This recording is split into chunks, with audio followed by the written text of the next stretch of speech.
Doctor fellows میں فیصل ورائج 14 نومبر 1857 کو امریکی اخبار نیو یارک ڈیلی ٹربیون میں کارل مارکس، جی ہاں فلاسفر کارل مارکس کا ایک مضمون شائع ہوتا ہے۔ انہوں نے لکھا کہ پنجاب میں خطرناک صورتحال پیدا ہو چکی ہے، ملتان اور لاہور کا درمیانی راستہ 8 روز سے بند ہے۔ دراصل بات یہ تھی کہ 1857 میں کارل مارکس لندن میں رہا کرتے تھے اور نیو یارک ڈیلی ٹربیون میں مضامین لکھا کرتے تھے۔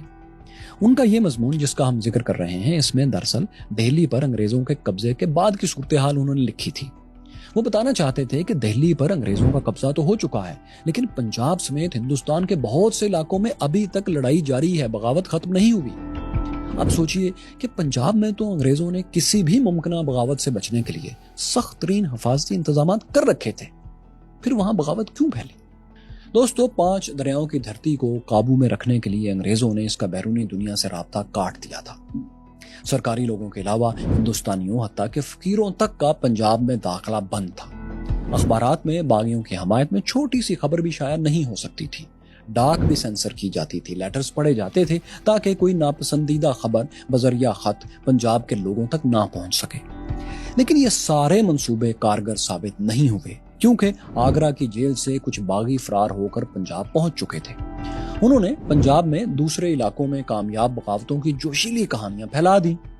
انہیں میں کچھ پرجوش خبریں 80 سال کے 80 ایئرز اولڈ بوڑھے رائے احمد خان کھل کے کانوں تک بھی پہنچی۔ وہ کھل قبیلے کے سردار تھے اور راوی کنارے جھامرا گاؤں میں رہتے تھے۔ یہ گاؤں 1857 میں آج کے اکواڑہ شہر کے قریب ضلع گوگیرا میں شامل تھا۔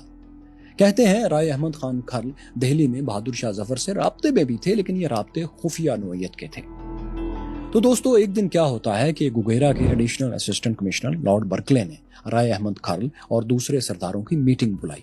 لارڈ برکلے نے ان سے برطانوی فوج کے لیے گھوڑے اور جوان طلب کی اور بدلے میں تاج برطانیہ کی طرف سے اعزازات دینے کا وعدہ کیا۔ رائے احمد کھل نے سخت ترین جواب دیا۔ انہوں نے کہا، ہم اپنا گھوڑا، اپنی عورت اور اپنی زمین کسی کو نہیں دیتے۔ کمشنر برکلے نے اسے کمپنی راج کی توہین سمجھا۔ اب جن دنوں رائے احمد کھل یہ انکار کر رہے تھے، انہی دنوں پنجاب سے ایک اور انکار بھی انگریزوں کو سننا پڑ رہا تھا۔ وہ یوں کہ ضلع گوگیرا کی تحصیل پاک پتن میں ایک گاؤں تھا لکھو کے، یہاں جویا برادری رہتی تھی۔ 8 جولائی کو گاؤں والوں نے انگلش سرکار کو مالیہ یعنی ایگریکلچر ٹیکس لگام دینے سے انکار کر دیا۔ یہ پھر ایک بغاوت تھی۔ باغیوں کو سبق سکھانے کے لیے انگریز ماتحت پولیس نے گاؤں پر دھاوا بولا اور وہاں کی عورتوں، بچوں سمیت سینکڑوں لوگوں کو گرفتار کر کے گوگیرا جیل میں پھینک دیا۔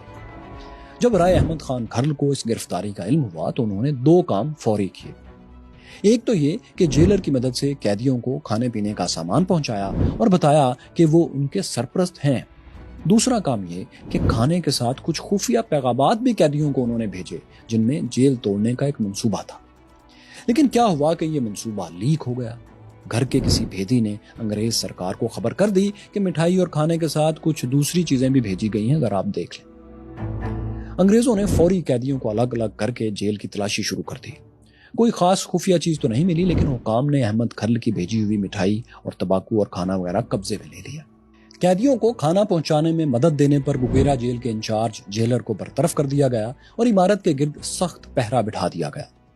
اب انگریزوں کو یقین تھا کہ اگر جیل بریک ہوا بھی، کوئی منصوبہ ہے بھی، تو اب اس پر عمل نہیں ہو سکتا۔ لیکن حقیقت یہ تھی کہ باغی اپنے منصوبے پر عمل کے لیے پوری طرح تیار تھے۔